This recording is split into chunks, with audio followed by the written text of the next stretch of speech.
اس کی تو خواہش ہے کہ یہ کیس کبھی بھی نہ فیصلہ ہو. اور عمران خان صاحب اور بشرا بی بی کے کیسز کی سماعت بھی سست کر دی گئی ہے. خاص طور پہ جس کیس میں عمران خان صاحب کو اسلام آباد ہائی کورٹ سے بری کیا گیا، جسٹس عامر فاروق چیف جسٹس تھے، جسٹس میاں گل حسن اورنگزیب، اس بینچ نے ایک مختصر فیصلہ سنایا. بعد میں دونوں ججز اب سپریم کورٹ جا چکے ہیں. اب اس فیصلے کی کیا حیثیت رہے گی؟ کیا دوبارہ سے کیس سنا جائے گا؟ کیونکہ تفصیلی فیصلہ تو ساتھ ہی آنا چاہیے تھا جو نہیں آ سکا. یہ ایک انہوں نے پیٹرن ہی بنا لیا ججز نے. یہ ان کی کاہلی ہے کہ شارٹ آرڈر دے دیتے تاکہ ایک دفعہ جو حکومت میں اور جو پریشر وکلاء کا یا فریقین کا ہوتا ہے کہ جلدی فیصلہ کرو، کم از کم ایک فریق کا تو ہوتا ہے کہ جلدی فیصلہ کرو، دوسرا فریق کتراتا پھرتا ہے، پر پھر بھی جلدی فیصلہ سے عوام میں ایک اس کی اچھی عدلیہ کی ہوتی ہے شہرت. کیونکہ ہم اب 134ویں نمبر پہ ہیں دنیا میں، تو ان کو چاہیے تو صحیح کہ یہ جلدی کیسز سنیں اور ان پہ فیصلے بھی دیں، پر وکلاء نے بھی بحث کرنی ہوتی ہے، اس میں یہ سب کچھ ہوتا ہے. یہ جو معاملہ ہے اس کے بارے میں بحث تو اصل یہ ہو رہی ہے کہ دو ججز کے، جو آپ نے بھی کہا، دو ججز نے فیصلہ دیا ہے شارٹ آرڈر، اور وہ چلے گئے سپریم کورٹ میں دونوں کے دونوں. اب کیا وہ short for reasons to be recorded later we are giving this, تو for reasons to be recorded later کیا یہ ججمنٹ اس وقت ہی ہوگی نافذ العمل جب کہ وہ ڈیٹیلڈ ریزنز بھی آئیں گے کہ نہیں؟ اس میں بڑی کلیئر بات ہے. عمران خان کو انہوں نے اکوٹ کر دیا ان ججز نے. انہوں نے ریزن ججمنٹ لکھی ہے کہ نہیں لکھی؟ Short order is the main order. اور اس کے بعد کوئی یہ 2 سال لگا دیں ججز اگر ڈیٹیلڈ آرڈر لکھنے، تو پھر یہ ہوا میں معلق رہے گا یہ فیصلہ. کوئی نہ زمین پہ اس کا اثر ہوگا، نہ ہواؤں پہ اس کا کوئی اثر ہوگا، نہ آسمان پہ ہوگا، یہ معلق رہے گا. ایسا نہیں ہے. اس کی مثال ایک سب سے بڑی میں دیتا ہوں کہ 13 ججز سپریم کورٹ نے، کہ 13 ججز نے جی ایک افتخار محمد چودھری کو چیف جسٹس بحال کیا 20 جولائی 2007 کو، اور شارٹ آرڈر سے بحال کیا. For reasons to be recorded later, we hereby declare the action notification by the President Pervez Musharraf as null and void, of no legal effect, and consequently we direct that this Chief Justice of Pakistan be restored unimpeded to his earlier position. اب وہ short order 13 جج تھے supreme court کے، انہوں نے short order تو سنا دیا یونینیمسلی جی، اور اس میں اب وہ ہوا یہ کہ 20 جولائی کو انہوں نے سنایا فیصلہ. نومبر تک انہوں نے نہیں لکھا ہوا تھا. وہ بس اسی میں مطمئن تھے، خوش تھے کہ ہم نے بہت بڑا فیصلہ کر دیا، اور لوگ ہماری تعریف کرتے ہیں کہ واہ واہ یہ کمال کر دیا جوڈیشری نے. تھا وہ کمال ہی، اور میں اس میں وکیل تھا. بالکل. میں تو کہوں گا کہ کمال تھا. پر اس کے بعد یہ نومبر تک انہوں نے فیصلہ نہیں لکھا ڈیٹیل کسی جج نے، اور 3 نومبر کو ایمرجنسی جو تھا مشرف نے ایمرجنسی لگا دی، مارشل لاء لگا دیا. رائٹ، بڑی انٹرسٹنگ آپ نے ایکسپلینیشن آپ نے دی ہے. اور یہ اس نقطے کے اوپر کہ جس کیس میں عمران خان بری ہو چکے ہیں، وہ اگر ججز اوپر چلے گئے ہیں اور ابھی تک ڈیٹیلڈ آرڈر نہیں آیا، اس پہ کوئی وضاحت اس طرح سے نہیں آ رہی تھی جس طرح سے آپ نے اس کو ایکسپلین کیا. آپ کی اجازت سے ایک بریک سے واپسی پہ ملک ریاض کے بارے میں کہا جا رہا ہے کہ جو ان کو ایکسٹرڈائٹ کیا جا رہا ہے، واپس لایا جائے گا. کیسے ہو پائے گا؟ کیا یہ ممکن ہے؟ بریک کے بعد اعتزاز صاحب کی قانونی رائے.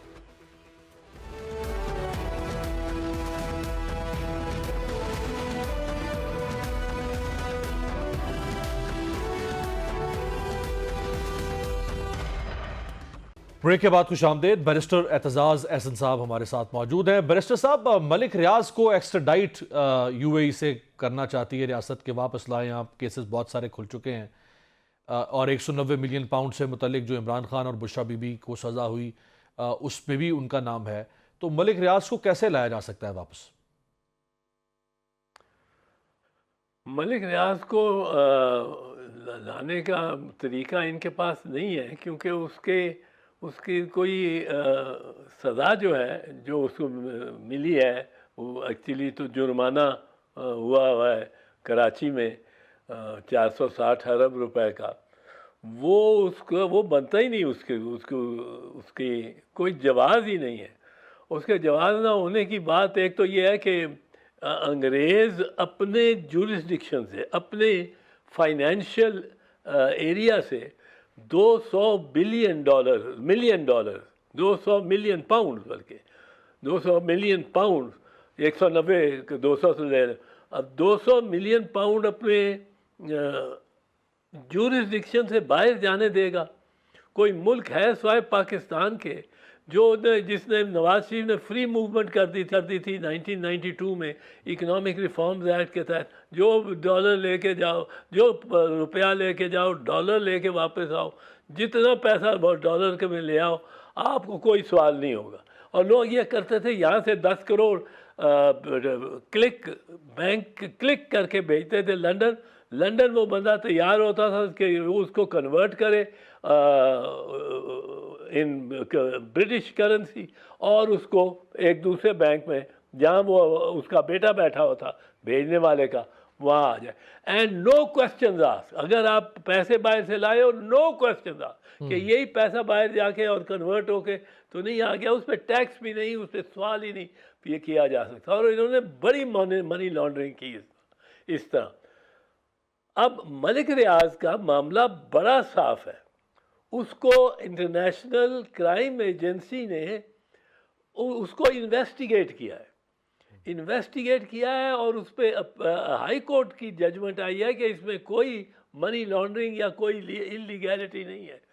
اب اس کو انہوں نے پکڑ رکھا ہے کہ مطلب پابندی کیا ہوا ہے نا کہ اس نے یہ بڑا ایک جرم کیا. اس نے یہ انٹرنیشنل کرائم ایجنسی یہ اگر پاکستان کو بھیجنا چاہتی گورنمنٹ کو یہ رقم، تو وہ چیک پکڑاتی نہ اس کے ملک ریاض کے ہاتھ میں. وہ کیوں پکڑاتی کہ وہ جا کے اور چیک بھی کہ وہ سپریم کورٹ کے ایسکرو اکاؤنٹ میں جمع کرا دے؟ یہ سمجھ نہیں آتی. یہ کس طرح بات ہی کس طرح بنا رہے. انٹرنیشنل کرائم ایجنسی کے سامنے ظاہر ہے اگر چیک اس کے ہاتھ میں پکڑایا ہے ملک ریاض کے، تو انٹرنیشنل کرائم ایجنسی نے یہ تسلیم کر لیا ہے کہ یہ اس نے منی ٹریل ساری دی ہے. اس نے منی ٹریل دی ہے. اس نے میاں نواز شریف کی طرح نہیں کہا کہ یہ ہے وہ ذرائع. اس نے منی ٹریل دی ہے. اب منی ٹریل اس نے پوری دی ہے. اس کو پیسہ انہوں نے اس کے بینک اکاؤنٹس ڈی فریز کر دیے اور اس نے پیسہ لا کے وہ جمع کرا دیا ہے اپنے ہی ایسکرو اکاؤنٹ میں سپریم کورٹ کے پاس جو ہے. اب یہ بڑی یہ کراچی کے اس بیریا ٹاؤن پہ اس کو کنوکشن جو ہوئی ہے وہ آپ دیکھیں اتنی واحیات ہے. اب آپ مثال لیں، یہ جب بیریا ٹاؤن نہیں تھا کراچی میں، تو آپ کراچی سے حیدرآباد جاتے ہوئے رات کو گھبراتے تھے. وہاں ڈاکوؤں کا راج تھا. وہاں آپ کو ایک فکر مند ہوتے تھے سارا وقت، یہ اندھیرا ہوتا تھا. اب اس زمین کی کوئی ویلیو نہیں تھی، کوئی اس کی قیمت نہیں تھی. وہ بنجر ایک ریگستان تھا. اب اس میں کسی کو انٹائس کرنا کہ وہ آ کے انویسٹ کرے، اس کا نتیجے میں اس کی زمین جو گورنمنٹ کی ہے جو کوڑیوں کے بھاؤ بک نہیں سکتی، اب وہ کنالوں اور مرلوں میں بک رہی ہے اور لاکھوں میں بک رہی ہے. یعنی آپ کہہ رہے ہیں کہ اس سے کمرشل ایکٹیویٹی جنریٹ ہوئی اور زمین کی بھی ویلیو بڑھ گئی اور کمرشل ایکٹیویٹی بھی جنریٹ ہوئی.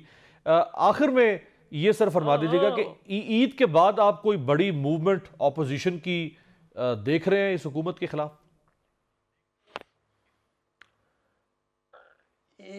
یہ تو موومنٹ تو کسی وقت بھی چل سکتی ہے.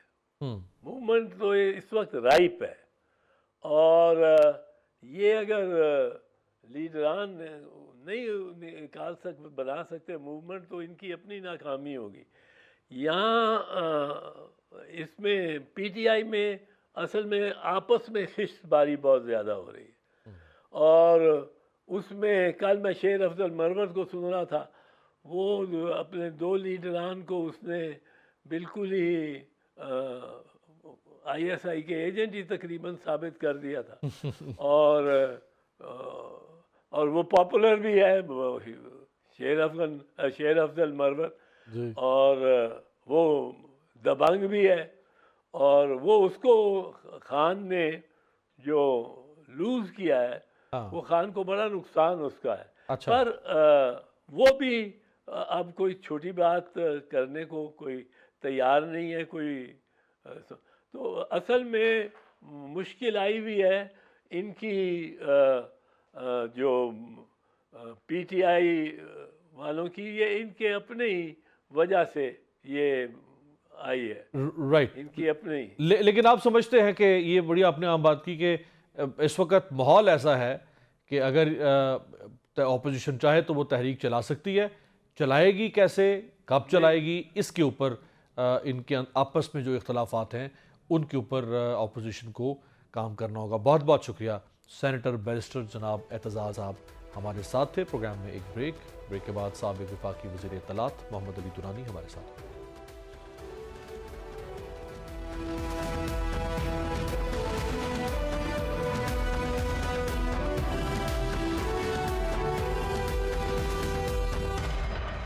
بریک کے بعد خوش آمدید. تحریک انصاف کی کوششوں کے بعد محمود خان اچکزئی، شاہد خاقان عباسی اور دیگر کئی اہم سیاسی رہنما اپوزیشن کے جھنڈے تلے جمع تو ہو گئے، لیکن اس قوت کو بھرپور طریقے سے استعمال کرنے کے لیے اپوزیشن کی کوئی واضح حکمت عملی نظر نہیں آ رہی.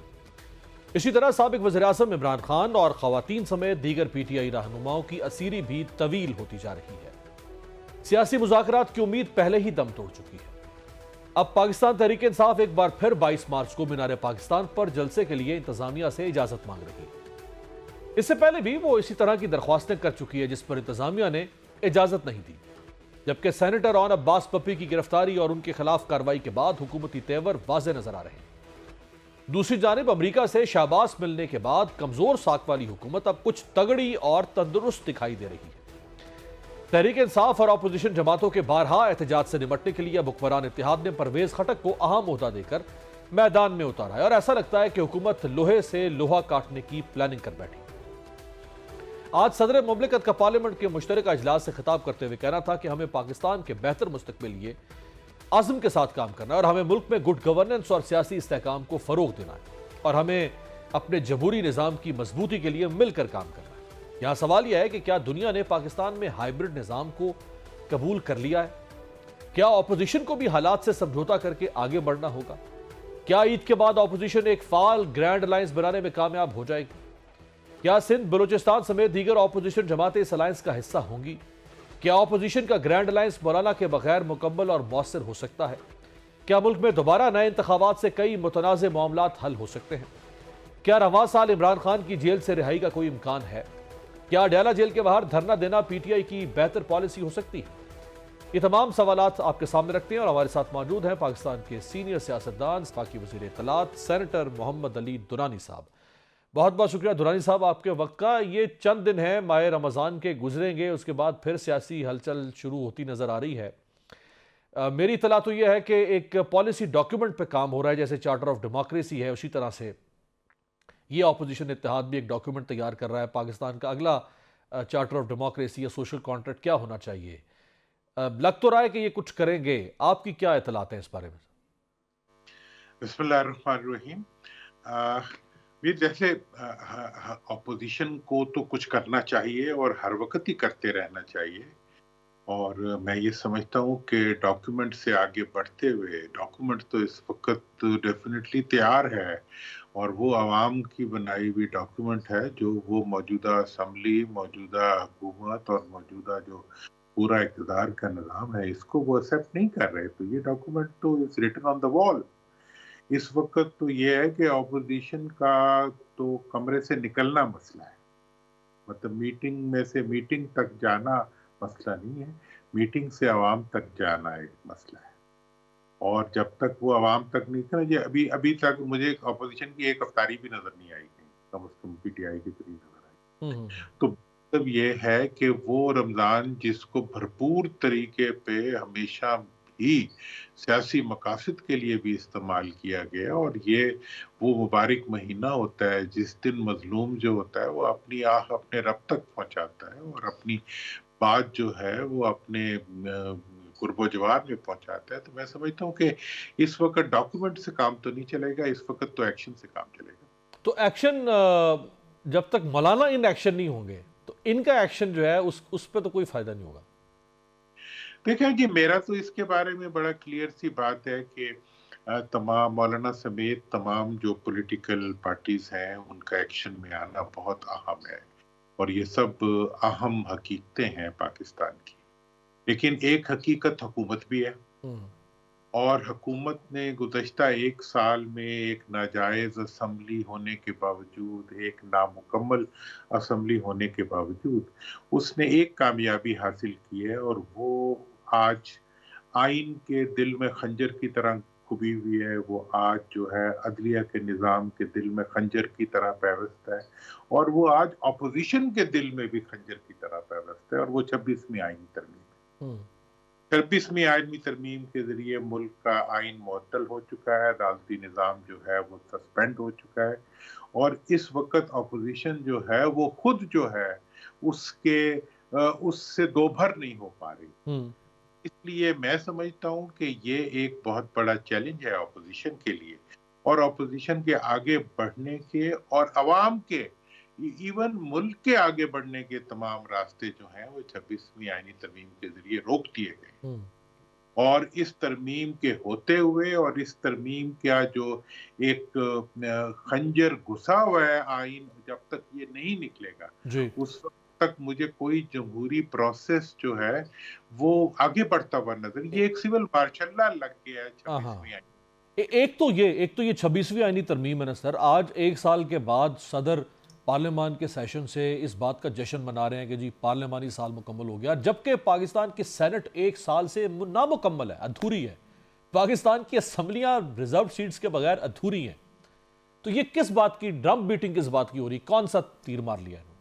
دیکھیں جی، تیر یہ مار لیا گیا ہے اب تک کہ اس وقت اپوزیشن عوام کی زبان بندی کر دی گئی ہے. عدالتی جو اختیار تھا وہ انتظامیہ کو شفٹ ہو گیا ہے. مطلب اس وقت عدالتی فیصلے جو ہے وہ انتظامیہ کر رہی ہے، اور اس وقت جو ہے آئین جو ہے وہ معطل ہے. اب آپ یہ دیکھ لیں کہ مطلب سندھ کے عوام کا جو اس وقت گریوینس ہے پانی کا، اس کو والا کوئی نہیں. صدر صاحب ایک زبانی جمع خرچی تو کر دیتے ہیں، لیکن پریکٹیکلی تو مطلب سب لوگ ہی اس میں شامل ہیں. دوسری بات یہ ہے کہ اس وقت جو اسمبلی کا نامکمل ہونا ہے وہ خود ایک حقیقت ہے. اس وقت جو 26ویں آئینی ترمیم کا زہر ہے وہ پورے کے پورے معاشرے کے اندر سرایت کر چکا ہے، اور اس وقت ہم اور دنیا کے جتنے انڈیکیٹرز ہیں وہ اس چیز کو بتا رہے ہیں کہ اس وقت جو ہے آپ کا ملک جو ہے اس کے اندر جمہوریت بھی ڈاؤن دا ڈرین جا رہی ہے، آپ کی صحافت بھی ڈاؤن دا ڈرین جا رہی ہے. اگر کوئی ترقی کر رہے ہیں آپ کسی چیز میں تو وہ کرپشن میں کر رہے ہیں. یہ وہ انڈیکیٹرز ہیں جو بین الاقوامی اداروں کی طرف سے آئے ہوئے. جی ٹرانسپیرنسی انٹرنیشنل کی رپورٹ میں اس حکومت کے دور میں کرپشن بڑھی ہے. ہاں دیکھیں جی، صحافتی آزادیاں کم ہوئی ہیں، سیاسی آزادیاں کم ہوئی ہیں. یہ واحد جمہوری ملک ہے جس کے اندر اس وقت اپوزیشن لیڈر جو ہے، سب سے بڑی اپوزیشن پارٹی کی قیادت جو ہے وہ اس وقت جیل میں ہے، اور ان کے تمام اہم لوگ جیلوں میں ہیں. ان کو کسی قسم کی سیاسی ایکٹیویٹی کی کوئی اجازت نہیں ہے. یہ وہ جمہوریت ہے جس کو لے کے اس وقت آپ چل رہے ہیں. اور آپ پھر بھی کہتے ہیں کہ جی یہ جمہوریت ہے. تو میں سمجھتا ہوں کہ اس وقت جو حکومت کے جو اقدامات ہیں اور بالخصوص 26ویں آئینی ترمیم جو ہے اس نے تو اس وقت ملک پورے قوم کی مطلب زبانوں پہ اور ان کے چہروں پہ ماسک لگا دی ہے کہ وہ بول بھی نہیں. کوئی عدالت نہیں ہے جو ان کی داد رسی کر. اب امپورٹنٹ سوال سر آپ سے یہ ہے کہ امریکہ کی طرف سے شاباش مل چکی ہے، وہاں سے نوڈنگ ہو گئی ہے، اس کا مطلب ہے وہاں سے اپروول ریٹنگ مل گئی ہمیں، اور جو کچھ پاکستان میں اچھا ہو رہا ہے برا ہو رہا ہے وہ آپ اس کو برا کہیں کوئی اور برا کہے، اس کے دنیا سے کوئی ریزنٹمنٹ نہیں آ رہی. تو دنیا ہمارے اس ہائیبرڈ ماڈل کو تسلیم کر چکی ہے. جب دنیا تسلیم کر چکی ہے اور امریکہ تسلیم کر چکا ہے تو پھر ٹھیک ہے، کون ہلائے گا اس کو؟ پاکستان میں لگنے والا کوئی مارشل لا ایسا تھا جس کو امریکہ نے تسلیم نہ کیا ہو. امریکہ جب شاباش دیتا ہے تو وہ ڈرنے کا دن ہوتا ہے. جب وہ کسی چیز پہ شکریہ ادا کرتا ہے تو وہ حلمن مزید کی صدا ہوتی ہے. ٹھیک ہے جی. ہم نے do more and do more. مطلب یہ ہے کہ آپ جتنے لوگ گرفتار کر کے پیش کریں گے کہیں آپ ہی کو وہ نہ مانگ لیں گے، اس کے جواب میں آپ بھی تشریف لے آئیں. یہ ہے کہ کس چیز پہ خوشی منا رہے ہیں آپ، کون سی ایکسیپٹنس آپ کو ملی ہے. آپ کو پورے اپنے خطے کے اندر مکمل طور پہ آئسولیٹ کر دیا گیا ہے. آپ کا فورن آفس جو ہے اس وقت وہ نان ایگزسٹنٹ ہو چکا ہے. آپ کی فورن ڈپلومیسی جو ہے وہ ڈاؤن دا ڈرین چلی گئی. مطلب آپ اس حد تک پہنچ چکے ہیں کہ آپ افغانستان سے بھی کمیونیکیٹ نہیں کر سکتے. آپ اپنے کسی ہمسایہ ملک کے ساتھ ان ٹرمز پہ نہیں ہے کہ آپ بات کر سکیں. ٹھیک ہے جی. ایسی سچویشن میں آپ کہاں کھڑے ہوئے ہیں اور کس تعریف کی بنیاد کے اوپر کہ آپ نے ایک کسی فرد کو بغیر جاننے پہچانے بتائے اجازت لیے کسی کو دکھائے اس کو امریکہ کے حوالے کر دیا. انہوں نے کہا ویری گڈ. آپ نے کہا جی واہ جی واہ ویری گڈ. تو اب وہ ڈو مور کی صدائیں ہم نے ہمیشہ سنی ہے اور ہم نے ہمیشہ ڈبل گیم کا لعنت بھی برداشت کی ہے. ہم نے جو ہے وہ اپنے وسائل جلا کے اپنے 80,000 جوانوں کی قربانیوں کے نتیجے میں ہم نے دنیا کی لعن طعن ہی سنی ہے. اور آج یہ حال ہے کہ ہم معاشی طور پہ ہم تباہ ہیں اور پچھلے 1 سال میں پاکستان کی تاریخ کا تیز ترین قرضوں کے حصول کا نیا ریکارڈ ہم نے قائم. اب یہ ساری جو آپ اچھی باتیں کر رہے ہیں سر، وہ دیکھیں پاور ڈائنامکس کچھ اور ہیں اس ملک کے. پاور ٹاکس ٹو پاور جو کہا کرتی تھی نون لیگ بھی، پاور کے کچھ اپنے تقاضے ہیں. پاور اپنے تقاضے پورے کر رہی ہے. آپ یا آپ کی طرح کچھ اور لوگ وہ سوری ٹو سے سودائیوں کی طرح اگر آپ اچھی باتیں کرتے بھی رہیں سو واٹ، پاور ڈائنامکس تو چلیں گے اسی طرح سے. کہ میں پاور ڈائنامکس کو میں اس چیز کو تسلیم کرتا ہوں کہ پاور ڈائنامکس جو ہے وہ اگر ان ایکشن آ جائے تو وہ چلتی رہتی ہے. میں اس چیز کو مانتا ہوں. لیکن میں یہ بتانا چاہتا ہوں کہ پاور ڈائنامکس اس وقت ان ایکشن نہیں آئی. آپ کی پاور جو ہے وہ آپ کے خلاف کام کر رہی ہے. اس وقت ملک کے عوام جو ہے، آپ نے ہر ادارے کو قبرستان بنا دیا. آپ نے عدالت سے لے کے آئین سے لے کے پارلیمنٹ سے لے کے اپوزیشن سے لے کے ہر ادارے کو آپ نے قبرستان بنا دیا. لیکن آپ عوام کی رائے کو تبدیل نہیں کر سکے. آپ عوام کو اپوزیشن کی گرفت سے نہیں عمران خان کی گرفت سے آپ عوام کو نہیں نکال سکے تو آپ نے کیا کیا ہے؟